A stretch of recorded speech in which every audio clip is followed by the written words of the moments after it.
Hoje acontece uma comemoração muito especial, a comemoração do dia de Pentecostes, e também é o início da comemoração da festa da colheita, né? 7 semanas depois da Páscoa se inicia a festa da colheita, e o meu desejo e a minha oração é que cada um de vocês que está assistindo essa transmissão, que esse ano você tenha uma colheita abundante, meu irmão, que esse ano você tenha uma colheita abundante, que apesar de todas as perspectivas contrárias, de todas as previsões, apesar de tudo, você tenha uma colheita abundante esse ano.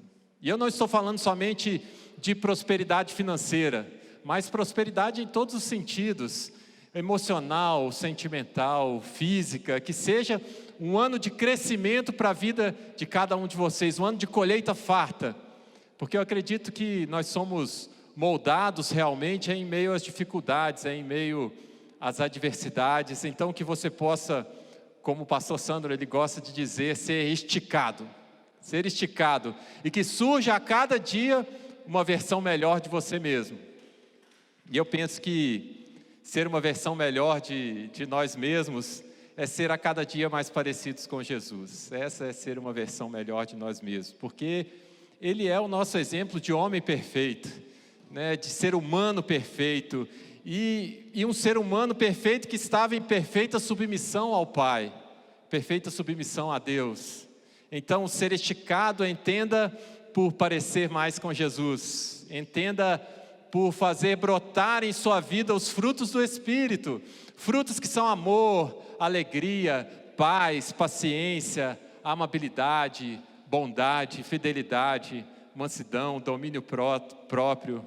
Então que seja um ano de prosperidade na sua vida, e que essa prosperidade ela faça brotar na sua vida esses frutos do Espírito, assim como frutas em um pomar. O fruto é isso que importa, irmãos, os frutos do Espírito. E é sobre o Espírito Santo que eu gostaria de falar hoje com vocês. Afinal, hoje se comemora o dia de Pentecostes. E essa história de Pentecostes, ela está lá em Atos, no capítulo 2. Se você quiser acompanhar a leitura, nós vamos ler a partir do verso 1. E foi muito legal essa semana que eu e a Karine, a minha esposa, a gente conversou bastante sobre essa festa da colheita e festa do Pentecostes, e ela queria saber mais a respeito disso, né? E aí entrou festa dos tabernáculos no meio, e foi uma confusão, né? E aí ela fala que eu não tenho paciência para explicar para ela, né? Os irmãos aí sabem bem como é isso, é daquele jeito, mas eu tive paciência, ela também teve paciência para me ouvir, fruto do Espírito, meus irmãos, que já está brotando lá em casa. E acabou que nós conseguimos nos entender e entender direitinho essa história da festa das colheitas, Pentecostes. Então depois, se você quiser saber mais sobre a festa da colheita e Pentecostes, pode perguntar para a Karine. Pode mandar um WhatsApp lá para ela, ligar para ela, que ela vai te contar tudo, amém? Então vamos lá. Atos capítulo 2, versículo 1. Aí dei um tempinho para você achar, diz assim: chegando o dia de Pentecostes, estavam todos reunidos em um só lugar. De repente veio do céu um som, como de um vento muito forte, e encheu toda a casa na qual estavam assentados. E viram o que parecia línguas de fogo, que se separaram e pousaram sobre cada um deles. Todos ficaram cheios do Espírito Santo, e começaram a falar em outras línguas, conforme o Espírito os capacitava. Havia em Jerusalém judeus, devotos a Deus, vindos de todas as nações do mundo. Ouvindo-se o som, juntou-se uma multidão que ficou perplexa, pois cada um os ouvia falar em sua própria língua. Atônitos e maravilhados, eles perguntavam: acaso não são galileus todos estes homens que estão falando? Então, como ouvimos cada um de nós em nossa própria língua materna, partos, medos e elamitas, habitantes da Mesopotâmia, Judéia e Capadócia, do ponto da província da Ásia, Frígia e Panfilha, Egito e das partes da Líbia, próximas a Cirene, visitantes vindos de Roma, tanto judeus como convertidos ao judaísmo, cretenses e árabes, nós os ouvimos declarar as maravilhas de Deus em nossa própria língua. Atônitos e perplexos, todos perguntavam uns aos outros: que significa isto? Alguns outros todavia zombavam e diziam: eles beberam vinho demais. Então Pedro levantou-se com os 11 e em alta voz dirigiu-se à multidão: homens da Judéia, a todos que vivem em Jerusalém, Deixem-me explicar isto, ouçam com atenção. Estes homens não estão bêbados, como vocês supõem. Ainda são 9 horas da manhã.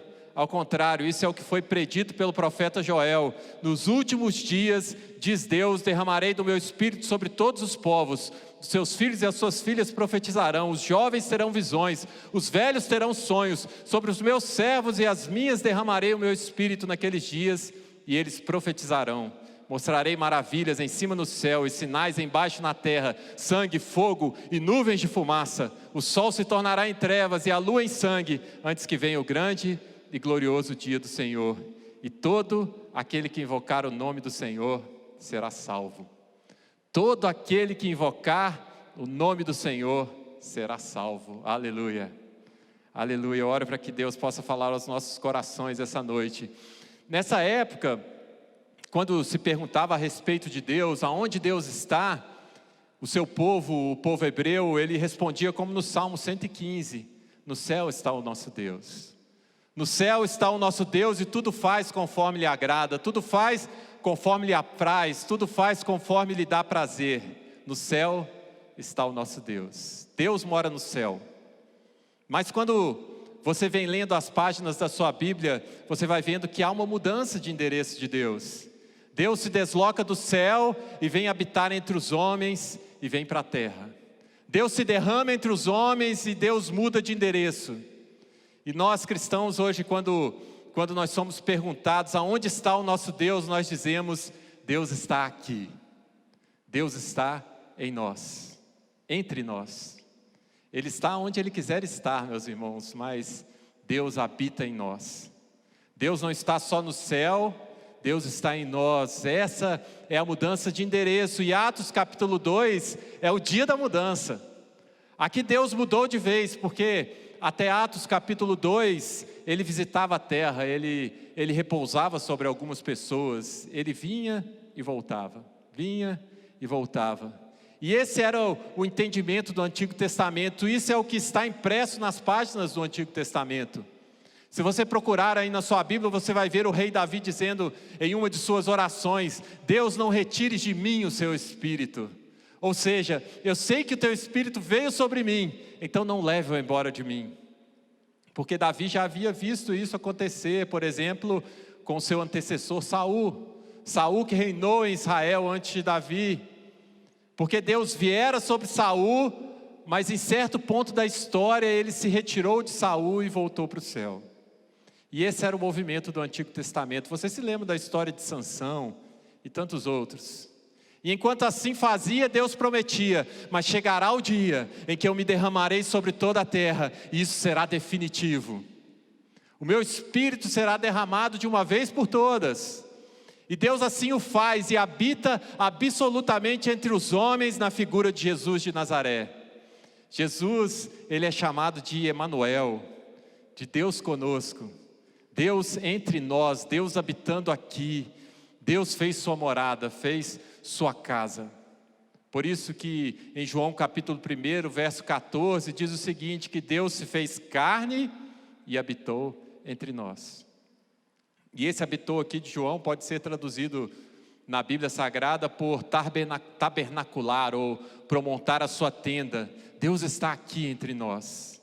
Em Jesus, Deus está aqui entre nós. E eu imagino, meus irmãos, que a angústia dos discípulos de Jesus era que quando eles veem Jesus voltando para o céu, é que eles pensam, Deus ele vai embora, de novo. Porque o que eles conhecem é o Antigo Testamento, onde Deus vem e vai. Deus vem e vai. Mas agora em Jesus, Deus esteve descaradamente, escancaradamente presente entre os homens. Mas chega em um ponto de sua caminhada e Jesus ele começa a dizer para eles, olha, eu vou morrer, mas eu vou ressuscitar e eu vou voltar para o meu Pai. E penso eu que isso pode ter trazido aos seus discípulos uma angústia profunda, não só pela morte anunciada de Jesus, mas porque Deus está indo embora. E Jesus precisa esclarecer para eles em João capítulo 14, dizendo, olha, não é verdade isso, eu não estou indo embora, Deus não está indo embora, não é isso que está acontecendo, muito pelo contrário, é agora que a mudança de Deus está mais eminente do que nunca. Está mais próxima do que nunca, está mais imediata do que nunca, porque eu indo para o Pai, eu voltando para o Pai, eu peço a Ele e Ele derrama o Espírito Santo. E aí o Espírito Santo estará em vocês. E o Espírito Santo será o mesmo que a minha presença e a presença do meu Pai em vocês. Olha o que Jesus está dizendo aqui em João capítulo 14, Ele diz: não se turbe o coração de vocês, creiam em Deus, creiam também em mim. Na casa de meu Pai há muitas moradas, se não fosse assim, eu vos teria dito, vou preparar-vos lugar. Lugar aonde? Na casa do meu Pai. E se eu for e vos preparar lugar, eu voltarei e vos levarei para mim, para que vocês estejam onde eu estiver. Bom, alguém pode pensar assim: Jesus está falando a casa do meu Pai, então Ele deve estar falando do céu. Não, a casa do Pai é a igreja, não é o céu. Eu arrisco dizer que seria impossível que um judeu, ouvindo essas palavras de Jesus, no cenáculo em Jerusalém, olhando pela janela e vendo o templo, ele pensasse que a casa do Pai quer dizer céu. Os judeus no tempo de Jesus, de cara para o templo em Jerusalém, quando ouvissem a expressão casa de meu Pai, eles pensariam: é o templo. E provavelmente os discípulos, eles fizeram essa ligação, porque ouviram de Jesus. Quando Jesus entra no templo e expulsa os vendilhões, do templo, Jesus diz o quê? A casa do meu Pai deveria ser casa de oração, mas vocês a transformaram num covil de salteadores e ladrões. A casa do meu Pai é o templo. E os discípulos ouviram Jesus dizendo o seguinte: olha, derrubem esse templo em Jerusalém e eu vou construir outro. E os homens disseram: como assim, Jesus? Se o templo foi construído em 46 anos, o Senhor promete que vai construir outro, e mais, que vai construí-lo em 3 dias. Está lá em João no capítulo 2 essa história. Jesus diz: esse templo aí eu vou construir de novo em 3 dias, e a nova casa do meu Pai estará pronta. Então, no entendimento dos discípulos, quando ele fala casa de meu Pai, ele está dizendo o templo. Mas não mais aquele templo de Jerusalém, de tijolo e cimento, mas um templo de pedras vivas, como diz Pedro em sua carta. E por quê? Porque, como Estevão disse lá em Atos, no capítulo 7, Deus não habita em templo construído por mãos humanas. E todo o entendimento dos apóstolos é que a morada de Deus é a igreja, é o corpo vivo de Cristo. E isso dá total sentido às palavras de Jesus no capítulo 14 de João.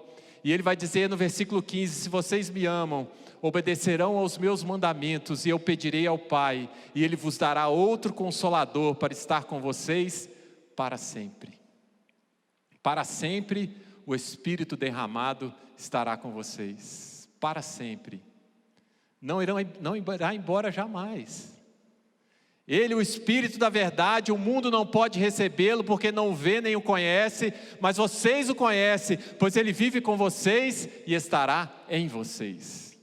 Não os deixarei órfãos, disse Jesus, voltarei para vocês, porque eu vivo, vocês também viverão, e naquele dia compreenderão que eu estou em meu Pai, vocês em mim e eu em vocês. Se alguém me ama e obedece a minha palavra, meu Pai o amará, nós viremos a ele e faremos morada nele.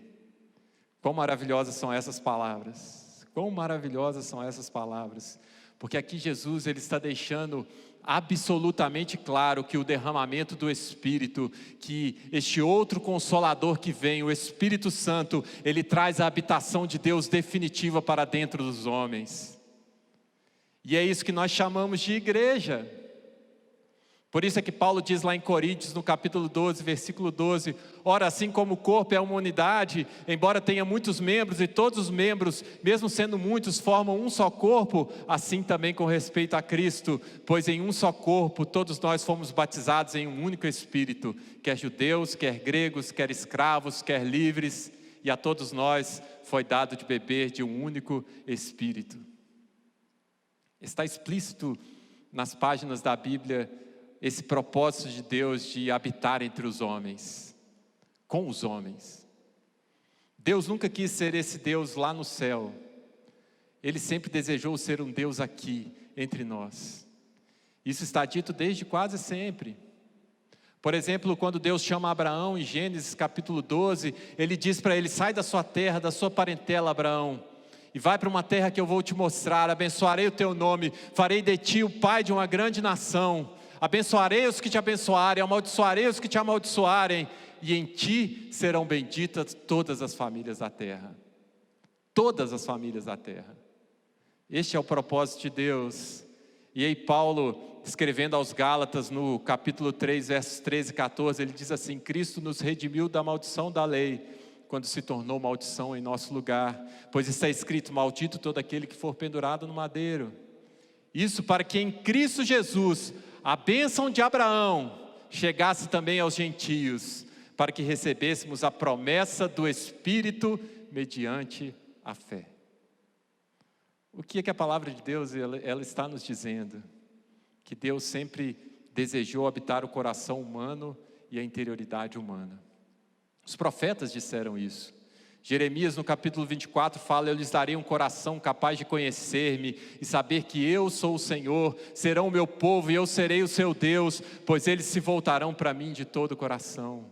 Ezequiel no capítulo 11 fala: darei a eles um coração não dividido e porei um novo espírito dentro deles, retirarei deles o coração de pedra e lhes darei um coração de carne. No capítulo 36 ele vai dizer: darei a vocês um coração novo e porei um espírito novo em vocês, tirarei de vocês o coração de pedra e em troca darei um coração de carne, porei o meu espírito em vocês e os levarei a agir segundo os meus decretos e a obedecer fielmente às minhas leis. Esse é o entendimento da Bíblia Sagrada, um Deus que não quer morar no céu, um Deus que quer morar entre os homens. E foi por isso que Deus cria, e criou a você e criou a mim. É um Deus que quer comunhão, é um Deus que quer relacionamento, e quer nos levar para o abraço da Trindade e nos colocar ali. É isso que Jesus disse aos seus discípulos no Evangelho de João, no capítulo 17. Para que eu esteja em vocês e vocês estejam em mim, assim como o Pai em mim está, também eu estarei em vocês. E é esse o entendimento do apóstolo Paulo, quando ele diz o seguinte: que a nossa grande esperança gloriosa é Cristo em nós. E que esse foi o mistério escondido pelos séculos dos séculos, mas revelado a nós. Isso é maravilhoso, isso eu preciso ler para vocês. Carta de Paulo aos Colossenses, no capítulo 1, verso 24. Agora me alegro em meus sofrimentos por vocês e completo no meu corpo o que resta das aflições de Cristo, em favor do seu corpo, que é a igreja. Dela me tornei ministro, de acordo com a responsabilidade por Deus a mim atribuída, de apresentar a vocês plenamente a palavra de Deus. O mistério que esteve oculto durante épocas e gerações, mas que agora foi manifestado aos seus santos, foi manifestado a nós. A Ele quis Deus dar a conhecer entre os gentios e entre todas as famílias da terra, a gloriosa riqueza deste mistério, que é Cristo em vocês, a esperança da glória. Que é Cristo em nós, a esperança que nós temos. Esse é o propósito de Deus.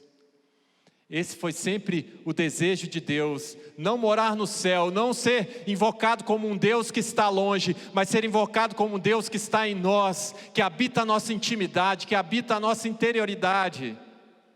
E é assim que é descrito também o final da história, de todo o propósito de Deus concretizado. Apocalipse, a carta de João, capítulo 21 vai dizer o seguinte: então vi um novo céu e uma nova terra, pois o primeiro céu e a primeira terra tinham passado, e o mar já não existia. Vi a cidade santa, a nova Jerusalém, que descia do céu da parte de Deus, preparada como uma noiva, adornada para o seu marido. Ouvi uma forte voz que vinha do trono e dizia: agora o tabernáculo de Deus está com os homens, com os quais ele viverá. Eles serão o seu povo, o próprio Deus estará com eles e será o seu Deus. Agora a morada de Deus, a casa de Deus está com os homens, com os quais ele viverá. Esse sempre foi o grande propósito. E de vez em quando nós nos perdemos na riqueza de figuras de linguagem, de símbolos, de metáforas, e infelizmente nesses 2000 anos nós nos perdemos em um amontoado de interpretações da palavra de Deus, que mais geraram divisões e cisões do que cooperaram e cooperam para o grande sonho universalista de Deus, que é habitar toda a carne e estar entre nós, morando em nós através do seu Espírito Santo. Essa é a mudança de endereço.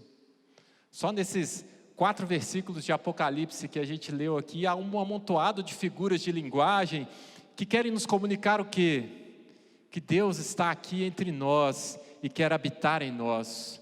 João, quando tem a sua visão final e definitiva, ele não se vê sendo transladado para o céu, mas ele vê a nova Jerusalém que desce, ele vê a cidade que se estabelece aqui entre os homens. E o que isso quer dizer? E aí a gente começa com as nossas versões escatológicas do fim do mundo, e como que vai ser, e como que vai deixar de ser. Mas uma coisa é certa, Jesus está entre nós.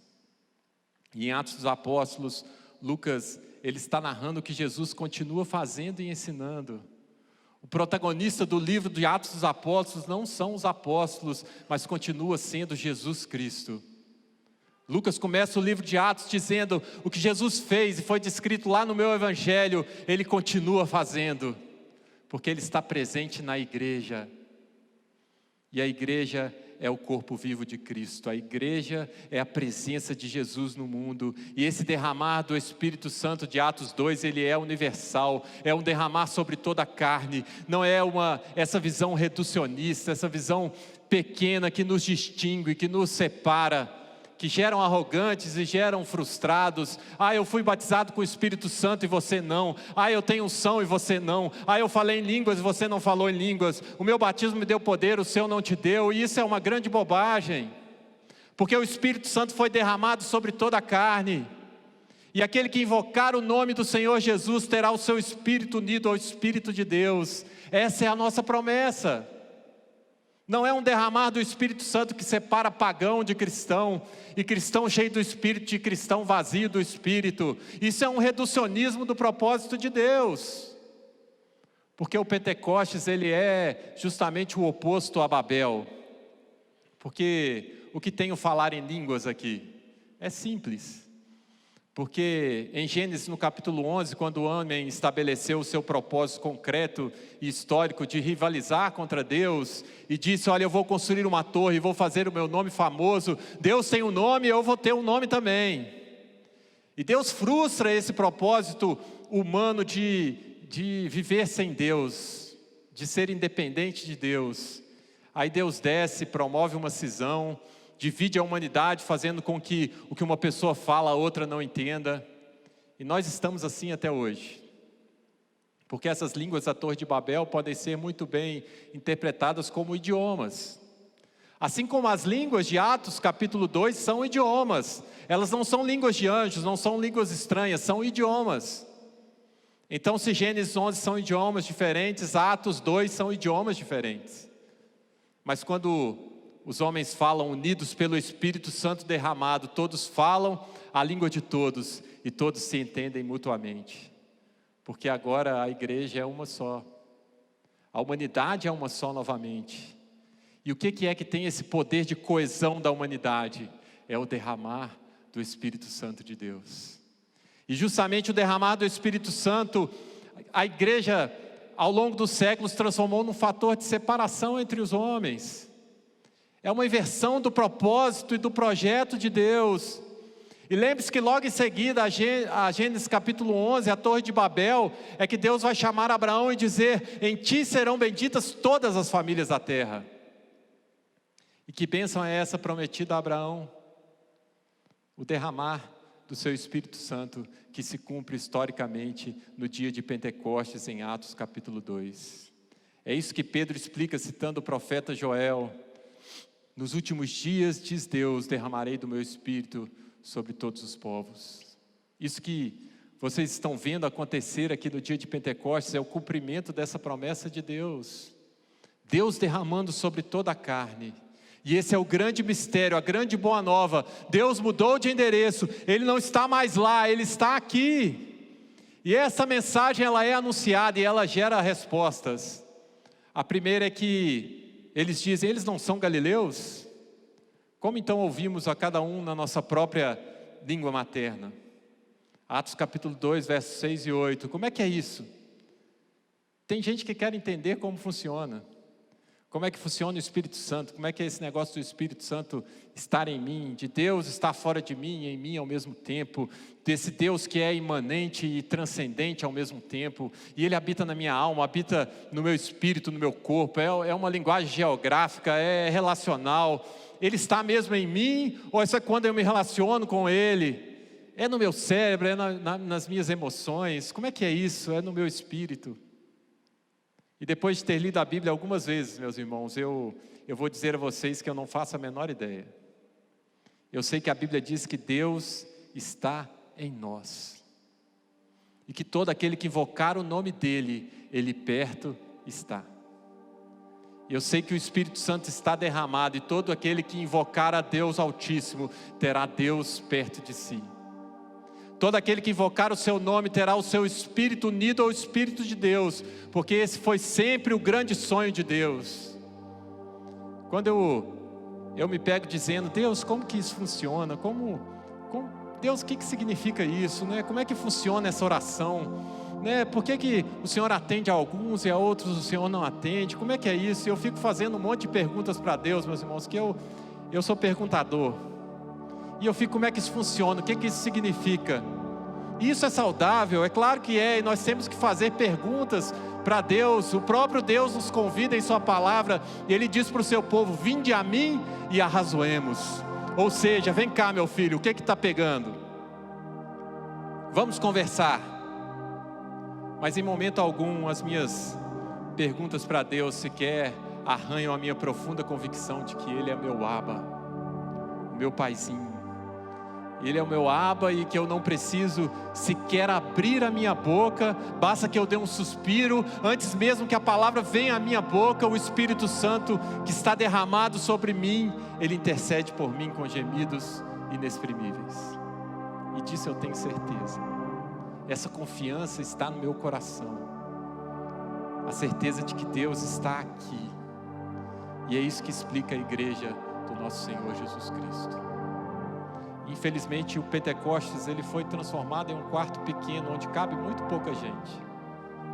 Mas o projeto e o propósito de Deus desde sempre foi que o Pentecostes fosse o demolir definitivo de todas as paredes erguidas entre os homens e que os fazem separados, para que pelo seu Espírito houvesse um só corpo, uma só fé, uma só esperança, um só Deus e Pai de todos, que é sobre todos e é tudo em todos. O grande propósito de Deus foi que Cristo fosse tudo em todos. Não houvesse mais entre homens judeus nem gregos, servo nem livre, macho nem fêmea. E esse propósito de Deus começa na igreja do nosso Senhor Jesus Cristo, e há que se estender até os confins da terra. E é assim que a igreja precisa caminhar nesse propósito, não um projeto seletivo, mas um projeto inclusivo. Não em um projeto sectário, mas em um projeto de comunhão e fraternidade. Não em um projeto de acusação, mas de aceitação. Não em um projeto de hierarquia, mas um projeto que diz: sobre todos nós está derramado o Espírito Santo de Deus. Então abra sua boca em nome de Jesus e comece a abençoar pessoas. Abra os seus braços em nome de Jesus e comece a abraçar pessoas. E você pode estar pensando: mas hoje nem dá para abraçar ninguém, é só o cotovelinho. Então nós precisamos descobrir, irmãos, outros meios de abraçar, porque existem muitas pessoas precisando de abraço. Existem muitas pessoas precisando de abraço, porque o Espírito de Deus está em você, e o Espírito de Deus se move em você. Então creia, Deus está morando em nós. Deus mudou de endereço faz tempo, e essa é a nossa boa notícia. É isso que nós temos que avisar para todo mundo. Dizer, como o apóstolo Pedro disse aqui no capítulo 2, no verso 38, arrependam-se, e cada um de vocês seja batizado em nome de Jesus Cristo, para perdão de seus pecados, e receberão o dom do Espírito Santo. Pois a promessa é para vocês, para os seus filhos, para todos que estão longe, para todos quantos o Senhor, o nosso Deus, chamar. Dizer para todos que nós temos um Deus que está aqui entre nós e que quer se relacionar conosco. Um Deus que quer morar em nós, morar em nossos corações. E para que isso aconteça, basta que a gente deixe Ele entrar. Jesus diz: eis que estou à porta e bato. Se alguém abrir a porta, eu entrarei e cearei com ele. E ao abrirmos o nosso coração, o Espírito Santo vem, meus irmãos, e faz a festa conosco, e faz morada em nós. Jesus se entregou por amor na cruz, e Ele disse: eu vou para o meu Pai, mas eu não vou deixar vocês sozinhos, porque quando eu for para o Pai, Ele vai enviar o Consolador, o Espírito da verdade, e Ele vai habitar com vocês e em vocês para sempre. Para sempre. E Paulo diz que esse amor tão grande demonstrado por Jesus na cruz, ele nos constrange. É o amor de Cristo que nos constrange e nos convida a abrir o nosso coração para Ele. É esse amor que constrói uma comunidade irresistível. É o amor de Deus batendo a porta, nos interpelando. Amor que ou Ele nos cativa ou nos entrega ao ônus da nossa liberdade mal utilizada pela nossa rejeição ao amor que nos chamou para a comunhão. Nosso Deus é um Deus que nos interpela por amor. Interpela as nossas consciências livres para que a gente livremente responda ao seu amor. E quando esse reencontro acontece, forma-se uma aliança que nada pode destruir. Nada pode destruir, porque quando há esse encontro entre esses dois amores, aí sim forma-se uma aliança em que aquele que ama diz àquele a que é amado: eu estou pronto não somente para viver para ti, Jesus, que me amou, mas para também, se necessário, sofrer e até morrer por ti. Porque eu fui cativado não pela força e o poder desse Deus, mas eu fui cativado pelo amor. E é nesse caminho de amor que eu quero viver até a minha morte, para a glória de Deus. Esse amor me constrangeu a deixar de viver para mim mesmo, instrumentalizando esse amor em favor de mim mesmo, e me constrangeu a viver para Ele, que me ama. Ele bateu a porta e eu abri. Agora, a beleza da vida está não em tudo que acontece para mim de maneira melhor, da maneira quando tudo acontece para mim, da maneira que eu desejo, porque esse poder de Deus faz tudo que eu quero. Não, a vida para mim acontece em uma comunhão de amor, onde eu estou assentado à mesa com Ele e Ele comigo. E ainda que eu tenha que passar pelo vale da sombra da morte, que eu tenha que passar pela pandemia, pela crise, eu não temerei mal algum, pois aquele que me ama está comigo. A tua vara e o teu cajado me consolam. Ainda que eu esteja diante dos meus adversários, eu não terei medo nenhum, porque a minha mesa será farta, a minha cabeça será ungida, e enquanto eu viver, bondade e misericórdia me seguirão, até que eu vá morar com Ele, na casa dele para sempre. E quando eu começo a viver assim, meus irmãos, quando a gente se abre para Deus, a gente começa a produzir o fruto: amor, alegria, paz, paciência, amabilidade, bondade, fidelidade, mansidão, domínio próprio, porque o Espírito Santo agora está em mim, não mais lá, não mais longe, mas muito mais perto de nós do que nós podemos imaginar. E o Espírito, Ele nos transforma, Ele nos estica, Ele nos muda. Que maravilha que é um Deus que decide usar todo o seu poder e sua onipotência para nos convocar para uma relação de amor. Porque definitivamente Deus mudou de endereço. Ele está onde Ele quiser estar, mas com certeza Ele está aqui dentro de nós, porque Ele foi derramado sobre toda a carne. E eu oro para que, se você ainda não desfruta dessa companhia maravilhosa, que é a companhia do Espírito Santo de Deus, que você possa abrir o seu coração, porque Jesus vai fazer tudo novo na sua vida. E oro para que você, que já desfruta dessa companhia maravilhosa do Espírito Santo, você possa tirar todo o proveito possível desse relacionamento, e que essa seja a sua maior colheita esse ano, o fruto do Espírito na sua vida. Deus em você, Cristo em você, é a nossa esperança. Que Deus te abençoe, meu irmão, em nome de Jesus. Eu queria orar com você. A gente já está acabando nosso tempo. Senhor, eu te louvo, Senhor, porque o Senhor nos ama, e em amor o Senhor nos chamou a um relacionamento íntimo com o Senhor, Pai, e nos enviou o Teu Espírito para que habite em nós e desenvolva em nós o fruto, desenvolva em nós esse relacionamento contigo, Senhor. Que o Senhor possa abençoar a vida de cada um que está nos ouvindo hoje, Pai, e que o Senhor possa fazer morada no coração de cada um de nós, ó Senhor, e fazer em nós, produzir em nós o fruto do Teu Espírito Santo, para que possamos ser esticados, para que possamos ser mudados, para que possamos ser transformados por Ti e viver uma vida plena e abundante com o Senhor. Em nome de Jesus, Senhor, nós te pedimos. Amém.